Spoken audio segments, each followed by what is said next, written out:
Welcome to the Real News Network, and welcome to Reality Asserts Itself. I'm Paul Jay. There's a war going on, not a war that you might have heard of because it's not getting very much coverage. In fact, it's a war going on within the United States. In fact, it's a war going on within the Democratic Party itself. It's a continuation of the primary fight between Bernie Sanders and Hillary Clinton, a fight between many different forces that coalesced around the Sanders candidacy. Some of this is somewhat led by Sanders, and much of it is led by various activists and organizers across the country who have taken up this fight. And it revolves, I should say, around one kind of key point. Just what is a progressive anyway, and can the Democratic Party actually be progressive? When Bernie was running, and even after he lost in the convention, he created or helped create an organization called Our Revolution. He's not directly involved anymore. This has a lot to do with financial reasons and such. But at any rate, Our Revolution and others have said that they are going to try to elect progressive candidates. And there's a fight going on even within those circles, given Trump's election victory, which is, do you just elect Democrats of any kind because you got to beat Trump, you got to take control of Congress, you got to win back the House and so on? Or is the first fight against corporate Democrats, right-wing Democrats as people call them? But again, it comes back to this question of, well, just what is a progressive? There was an important point in the debate between Hillary Clinton and Bernie Sanders where Clinton said, Bernie Sanders and I have the same objectives. We only have different ways to get there. And I'm a progressive, says Hillary, and she said it very recently. In fact, Hillary's branded herself as part of the resistance.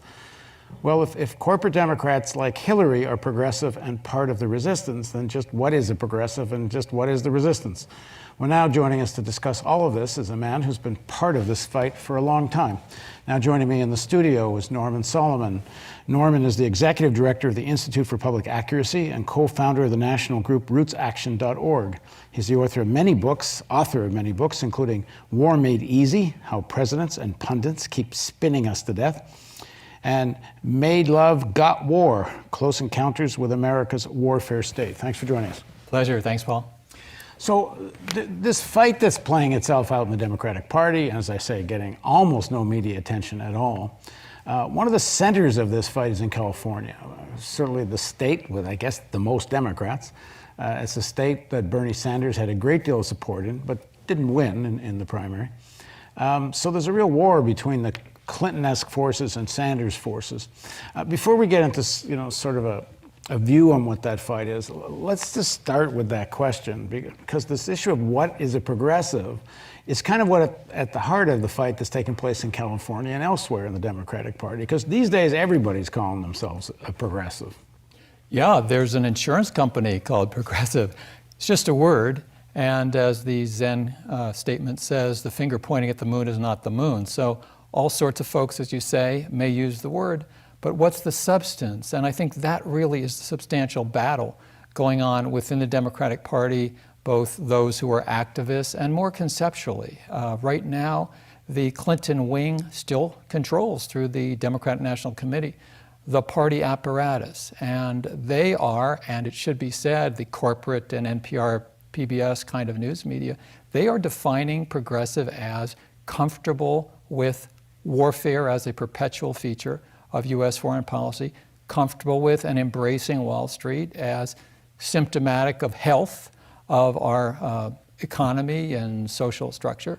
And so people have a different vision who believe, like Martin Luther King, that the madness of militarism must be challenged. People who believe that health care is a human right, that secure retirement is a human right, and so on and so forth.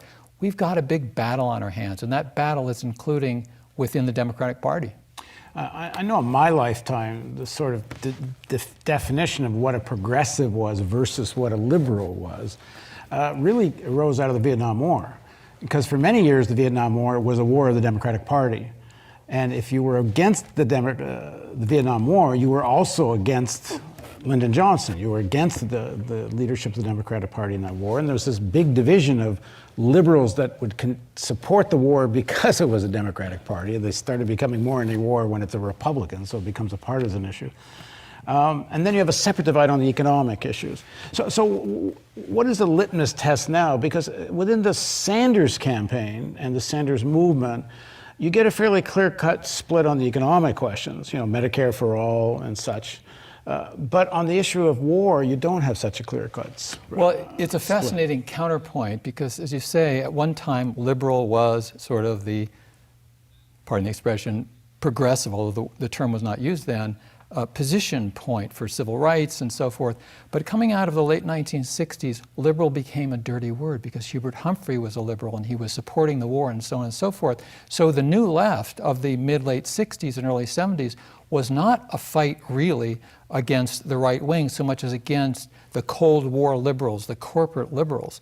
And I think in the last 10, 15 years, people like Hillary Clinton and Bill Clinton and the forces they represent saw that they needed to rebrand themselves, that both in terms of dealing with the mass media, dealing with centrists and others, liberal as a name had come into disrepute as it had among farther left people. So the corporates, the warmongers, you might even say, embraced progressive. They just rebranded themselves. So it's a fight for meaning now. And I think that's where, in part, the Sanders campaign was so important. Because we said, and I mean millions of us who identified with and worked for the campaign in some way or other, said that as progressives, we're not putting up with this stuff from Wall Street. We don't believe in the oligarchy. We don't believe that money should rule. And we're going to stop talking in euphemisms.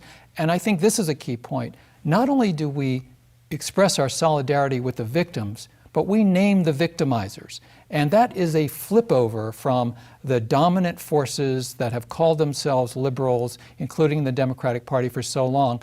They want to express some sympathy for and willingness to help the downtrodden, the victims, if you will, but they refuse to name the victimizers and say that we've got a fight on our hands against them. And I would just use that statement from Franklin Delano Roosevelt back in the mid-1930s when he spoke in Madison Square Garden. He said that the wealthy, the oligarchs of that era, hate me and I welcome their hatred. Those were his words. And de facto, Hillary Clinton and the forces that she continues to represent, their message is, I want them to love me. And that was what Bill Clinton has been about, Hillary Clinton, and, by the way, Barack Obama. There was a parallel to the split on, you can say, the center-left and left, a parallel to Vietnam, which was the Iraq War. And certainly Bernie Sanders, in his campaign, primary campaign against Clinton, made her support of the Iraq War an issue. But it seems to have been so subdued now, like in the fight over the chairmanship of the Democratic Party. It wasn't like your support for the Iraq War was an issue. It's become very secondary to some of the, I guess, the economic language. And why do you think that is? Like, for example, if you take the fight that's taking place in California, let's use that as the framing for this. There's a convention coming up this weekend, and if I understand it correctly, there's quite a battle for the chairmanship of the state party. Is the Iraq War and the issue of the Clintonite support for the Iraq War and that thing, is it any kind of issue at all? Well, I would say first that Bernie's campaign for president last year attempted to freeze frame the vote on the invasion of Iraq, in which case Hillary Clinton voted for it, Bernie voted against it. He wanted to make that sort of the template for evaluating someone's foreign policy. Nice try, and it had some effect, but insufficient. And there was a telling moment in one of the debates between Hillary Clinton and Bernie where Bernie made the critique about the regime change support for the so-called no-fly zone, basically making war in Libya, and the catastrophic results.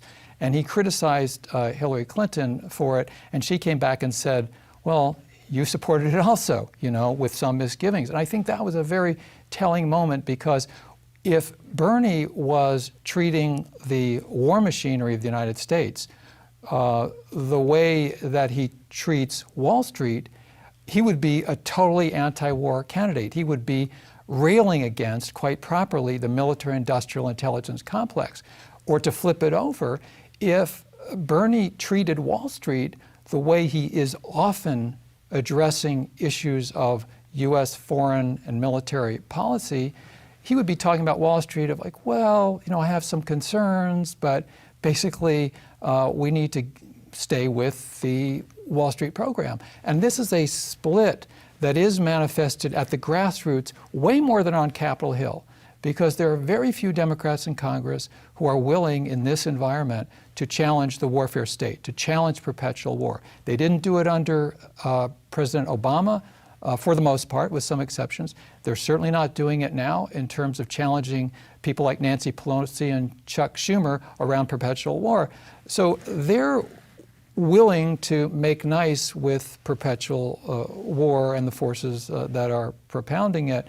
Whereas at the grassroots, I think there's a lot more anti-war sentiment, some more activism emerging, and I think that is a sort of a subtext among many others of the battle going on in California right now. As you mentioned, imminently, the state party convention, for the first time in 8 years, will choose a new chair of the California Democratic Party.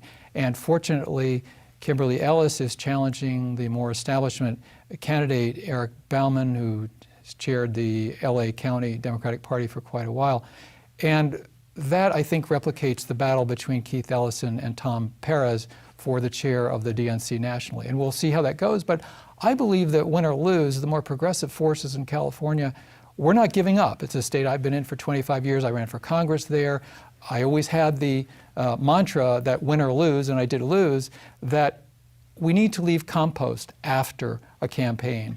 And so I just want to say that in the North Bay, north of San Francisco, we have built an organization called the Coalition for Grassroots Progress that has fought for and gotten delegates to the state committee and the state convention. And that sort of dynamic is true in many parts of California. So I think there is a grassroots fight being waged for authentic progressive policies in California.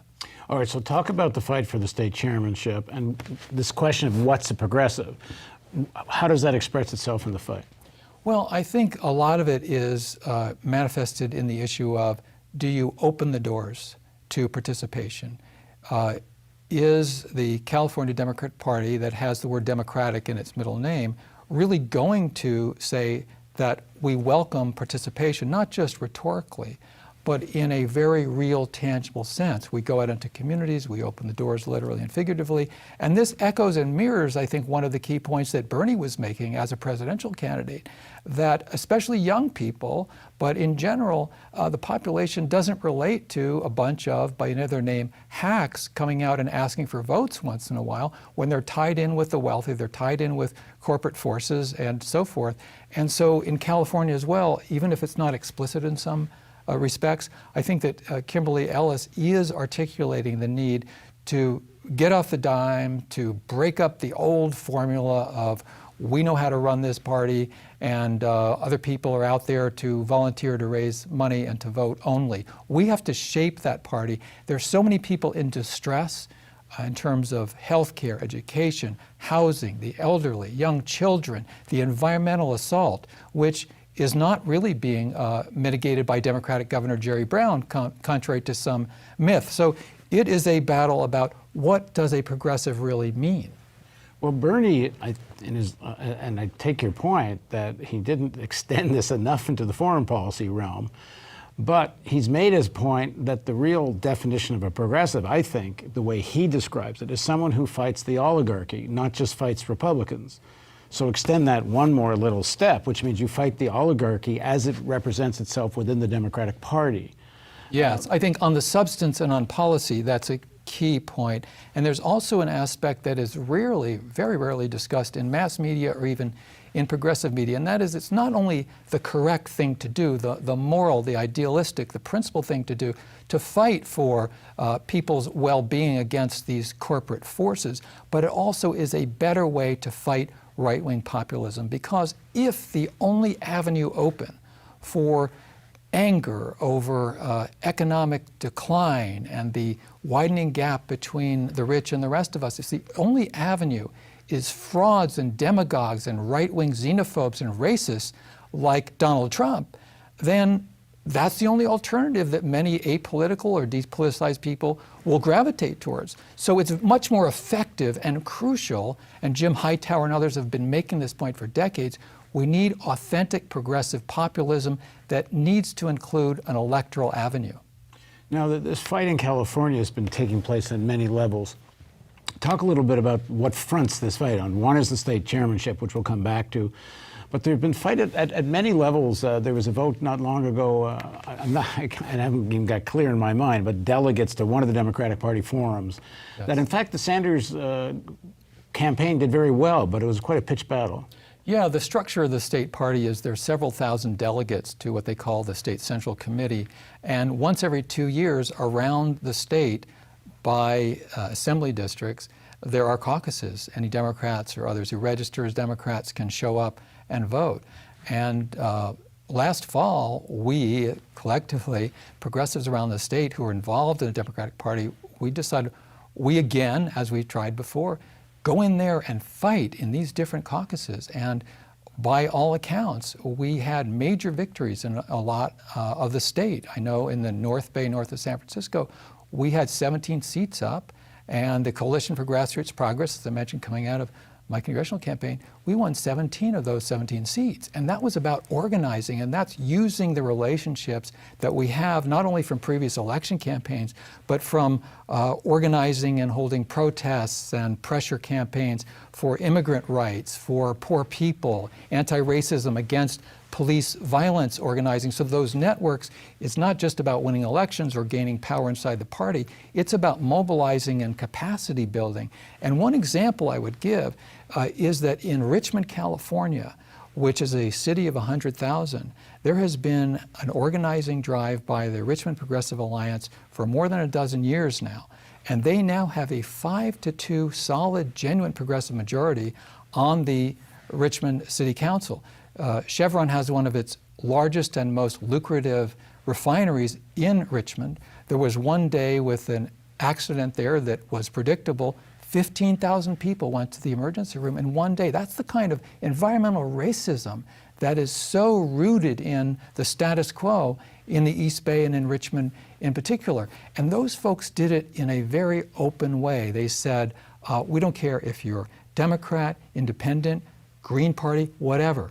We're into building coalitions. And I think that that is really a wave of the future, because we need to fight for power, and we need to do it in a way that's principled and practical and giving no quarter. The Kimberly Ellis, who's the sort of progressive standard bearer, and again, in your answer, give a little more why we would call her, or you would call her, a progressive standard bearer, because she, if I understand correctly, endorsed Clinton. Yeah, that's my understanding. And why are the Sanders people galvanized? For example, Nina Turner is going to support her at the California convention or speak on her behalf, and I believe the Nurses Union, which is very associated with progressive politics and Democratic Party, is supporting her. What is it about her candidacy, and what does that represent? Well, she's pushing, and we're supporting her to be the chair of the California Democratic Party in large measure because her articulated commitment is to open the party up, to have people's involvement not only tolerated or solicited, but actually sought, and make the party part of a community-based operation, and really, frankly, to break up what you could call an old boys network and the establishment, where the people in the legislature who are Democrats end up running the show, no matter what people from the grassroots want. And her opponent, Eric Bauman, who has cultivated a sort of a progressive reputation, is perceived, and I think is, part of that long-standing state Democratic Party establishment. He also took money from his consulting firm to support a position of the pharmaceutical industry to block a progressive pharmaceutical measure for the state ballot. And on some of these litmus test issues that we've heard Bernie and Nina and others talk about, you know, healthcare as a right, meaning Medicare for all, $15 minimum wage, all the various economic demands. Kimberly supports all of these. Her opponent does not. I mean, well, she supports them more authentically, and I would give an example. It's sort of a reference to what you said early on in our discussion here. In California, perhaps more than anywhere else in the Democratic Party, almost everybody says that they're a progressive. But look at what happened when the single-payer bills were passed by the California legislature, under Governor Arnold Schwarzenegger, it was passed once and vetoed by Schwarzenegger. It was passed again, vetoed by Schwarzenegger. Then Democrat Governor Jerry Brown comes into office. And keep in mind, single-payer has been the official position of the California Democratic Party for a very long time. The Democratic Party leaders in the state assembly and the state senate consciously decided we will not let a single-payer bill come to the floor for a vote. And they did that because they didn't want to embarrass Jerry Brown, who didn't want to have to veto it, which he would have. And I think that's both an example and a metaphor for how the mainline establishment party in the state has operated, and we need to allow the grassroots to gain much more power. And I think that's an example nationally. Grassroots activists, and in fact, people who call themselves Democrats, are way more progressive than people like the DNC chair, Tom Perez. And so they're sort of being scammed by people like Perez and placated with rhetoric rather than actually fighting for what is so essential. You know, we're told politics is the art of the possible. It's the art of the imperative, when people are malnourished, when the schools are lousy, when the elderly are going without assistance, and the poor, and of course climate change, and the rush to escalate war even more, although Obama did a lot of that in terms of the drone war and so forth. So this is a question of what is the meaning of our political existence? Okay, in the next segment of our interview, we're going to talk about James Comey, Russia, and all the furor that's going on in D.C. right now, and continue this conversation. What's a progressive take on those events? Please join us for our continuation of Reality Asserts Itself on the Real News Network.